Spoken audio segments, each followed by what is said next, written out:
Hello, my name is Beth Dixon, and this is a video series based on Vicki Borlaug's PowerPoint presentation on the confidence interval on the mean. In this video on this PowerPoint, we are working with x being normally distributed and with the population standard deviation, or sigma, as a known value. We're also doing an approximation for large sample size n greater than 30. And in this particular video, we will be looking on how to find the sample size. I wish to thank Mrs. Borlaug for allowing me to use her PowerPoint to make this set of videos, and this is part 5 of the series. So our next topic is how to answer the question of how large a sample I should take if I want to know the mean within plus or minus a certain error. And this E, we call it the margin of error. This is important if I need to know, and I want to know how close I need to be, and I want to know how many parts I should sample at work off a manufacturing line. I want to know how many books I should sample to determine how many pages they are, or whatever I'm looking for. I want to know how many books I should sample, how many parts I should sample, how many people I should sample to find out my information. So how large a sample is the sample size, and that's the key phrase you should look for when answering these problems. This question should be asked before the data is collected. How large a sample? Well, our formula for error is given, and notice it does have n, the sample size, in it. So we can use algebra and solve for n.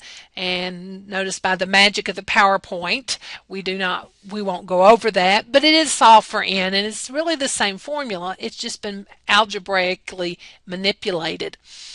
And so we have n equals z alpha sub 2 times sigma divided by e, and all of that value is squared. We will still need to know the sigma, or have a reasonable estimate for sigma, or the population standard deviation. So there's our formula. One of the other important things you need to remember is that we will round up to the nearest whole number. And I'll explain a little bit more on that as we get to it. But notice we're not rounding, we're round up to the nearest whole number. And we need to know sigma, or have a reasonable estimate. And what does reasonable mean? Well, for us, a reasonable estimate would be an educated guess by experts in the field, a prior study or pilot study, use sigma from a similar studied group, or an estimated from the range of values, and use sigma equals the range divided by 4. So let's look at our example. A production plant receives a very large shipments of parts. The quality control manager wants to estimate the mean weight of the parts. How many parts must be sampled if he wants to be 95% confident that the sample mean weights is within 2 grams? In previous shipments from this supplier, the standard deviation has been approximately sigma equals 12 grams, or approximately 12 grams. Okay, so here's our information, and we know our formula. N equals z sub alpha divided by 2 times sigma divided by the error, all squared.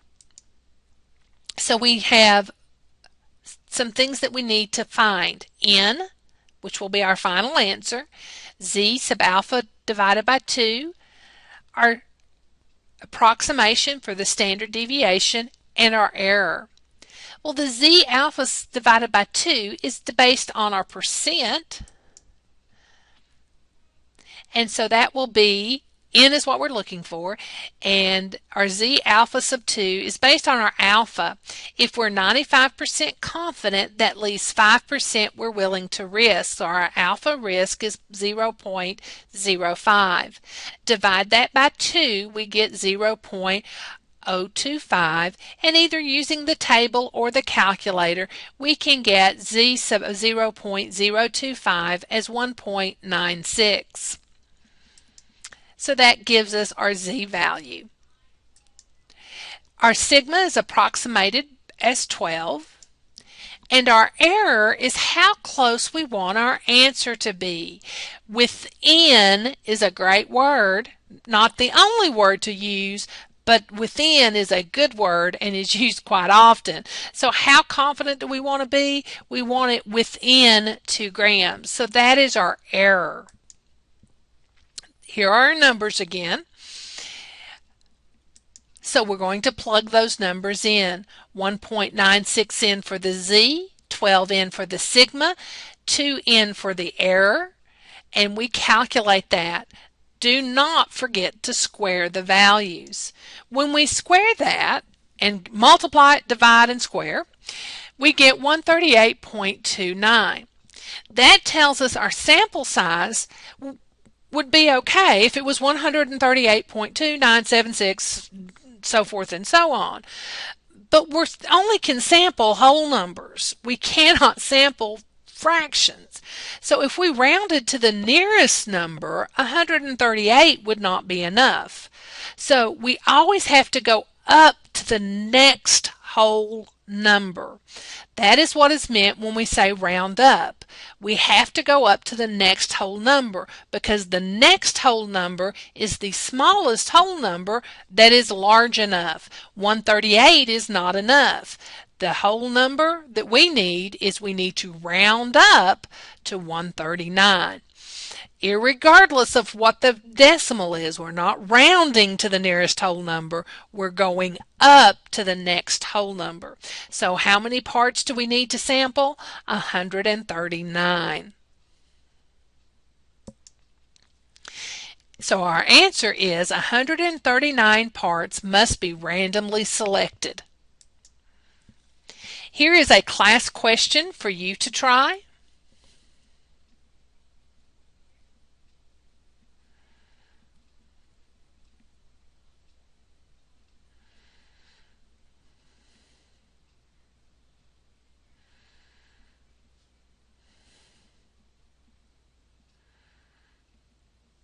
Here's the answers to those, remembering that you won't get credit without showing the work.